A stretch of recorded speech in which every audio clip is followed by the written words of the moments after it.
யஜூஜ் மாஜூஜ் கூட்டத்தினரின் வருகையை பற்றி இன்று நாம் காண்போம்.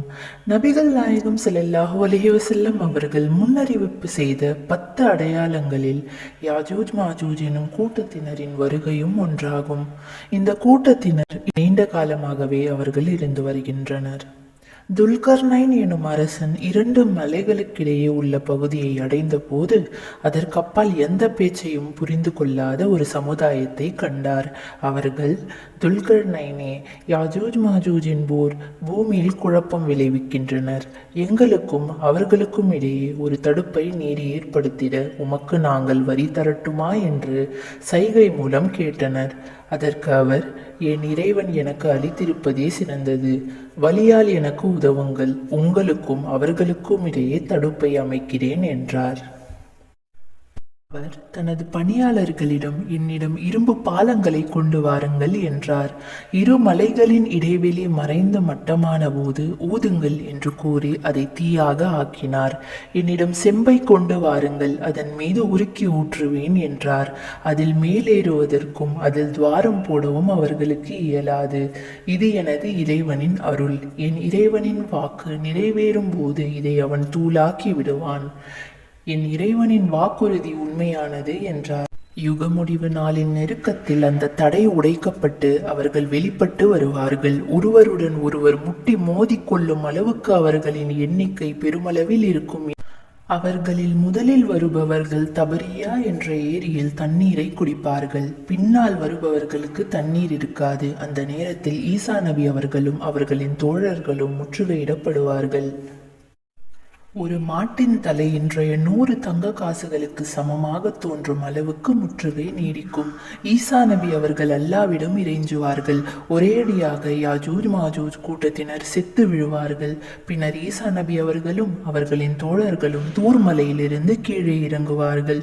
ஒரு ஜான் இடம் கூட மிச்சமில்லாமல் அவர்களின் உடல் பூமி முழுவதும் சிதறி கிடக்கும், நாற்றமெடுக்கும். அப்போது ஈசா நபி அவர்கள் மீண்டும் அல்லாவிடம் இறைஞ்சுவார்கள். அப்போது அல்லாஹ் ஒட்டகத்தின் கழுத்தை போன்ற பறவைகளை அனுப்புவான். அவை உடல்களை தூக்கிச் சென்று வீசி எறியும். பின்னர் அல்லாஹ் மழையை பொழிவிப்பான். பூமியே கண்ணாடி போல் சுத்தமாகும். யாஜூஜ் மாஜூஜ் கூட்டத்தினர் பைத்துல் முகத்தஸ் பகுதியில் உள்ள மலையில் ஏறுவார்கள். பூமியில் உள்ளவர்களை நாம் கொன்றுவிட்டோம், வாருங்கள் வானத்தில் உள்ளவர்களை கொள்வோம் என்று அவர்கள் கூறுவார்கள். தங்கள் அம்புகளை வானத்தை நோக்கி எய்வார்கள். அவர்களின் அம்புகளை இரத்தத்தில் தோய்த்து அல்லாஹ் திருப்பி அனுப்புவான் என நபிகள் நாயகம் ஸல்லல்லாஹு அலைஹி வஸல்லம் கூறினார்கள். பூமியே, உனது பழங்களை முளைக்கச் செய், உனது அபிவிருத்தியை திருப்பிக் கொடு என்று இறைவனால் பூமிக்கு கட்டளை பிறக்கப்படும். அந்நாளில் ஒரு மாதுளையை ஒரு பெருங்கூட்டம் சாப்பிடும். அதன் தோள்களில் நிழல் பெறுவார்கள். பாலில் பரக்கத் செய்யப்படும். ஒரு ஒட்டகத்தில் கறக்கும் பால் ஒரு பெரும் கூட்டத்துக்கு போதுமானதாக இருக்கும். ஒரு மாட்டில் கறக்கப்படும் பால் ஒரு கோத்திரத்துக்கு போதுமானதாக இருக்கும். ஒரு ஆட்டில் கறக்கப்படும் பால் ஒரு குடும்பத்துக்கு போதுமானதாக அமையும். இவர்கள் இவ்வாறு இருக்கும்போது தூய்மையான காற்றை அல்லாஹ் அனுப்புவான். அனைத்து முஸ்லிம்களின் உயிர்களையும் அது கைப்பற்றும். மிகவும் கெட்டவர்கள் மட்டுமே மிஞ்சுவார்கள். அவர்கள் வாழும் போதுதான் உலகம் அழியும் என்று நபிகள் நாயகம் ஸல்லல்லாஹு அலைஹி வஸல்லம் கூறினார்கள். யாஜூஜ் மாஜூஜ் கூட்டத்தினர் எந்த நாட்டில் இவ்வாறு அடைக்கப்பட்டுள்ளனர் என்பதை அல்லாஹ்வும் அவனது தூதரும் நமக்கு கூறவில்லை. யுக முடிவு நாளின் நெருக்கத்தில் அவர்கள் வெளிப்பட வேண்டுமானால் மற்ற மனிதர்கள் அவர்களை அறிந்து கொள்ளாமல் இருப்பது அவசியம். அதற்காக கூட இறைவன் அவர்களை மறைத்து வைத்திருக்கலாம்.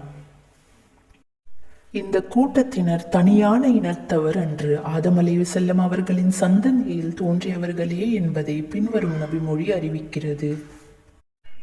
யாஜூஜ் மாஜூஜ் கூட்டத்தினர் ஆதம் அலைஹிஸ்ஸலாம் அவர்களின் சந்ததிகள் ஆவர். அவர்கள் விடுவிக்கப்பட்டால் மக்களின் வாழ்க்கையை பாழாக்குவார்கள். அவர்களில் ஒவ்வொருவரும் 1000 அல்லது அதற்கும் அதிகமான சந்ததிகளை உருவாக்காமல் மரணிப்பதில்லை என்று நபிகள் நாயகம் ஸல்லல்லாஹு அலைஹி வஸல்லம் அவர்கள் கூறினார்கள். அறிவிப்பவர் அப்துல்லா பின் அம்ர் ரலியல்லாஹு அன்ஹு. நூல் தப்ரானி 14486. யாஜூஜ் மாஜூஜ் கூட்டம் அழிக்கப்பட்ட பின் முஸ்லிம்கள் ஹஜ்ஜும் உம்ராவும் செய்வார்கள். ஹஜ் செய்வோர் யாரும் இல்லை என்ற நிலையில்தான் யுக முடிவு நாள் ஏற்படும் என்று நபிகள் நாயகம் ஸல்லல்லாஹு அலைஹி வஸல்லம் அவர்கள் கூறினார்கள்.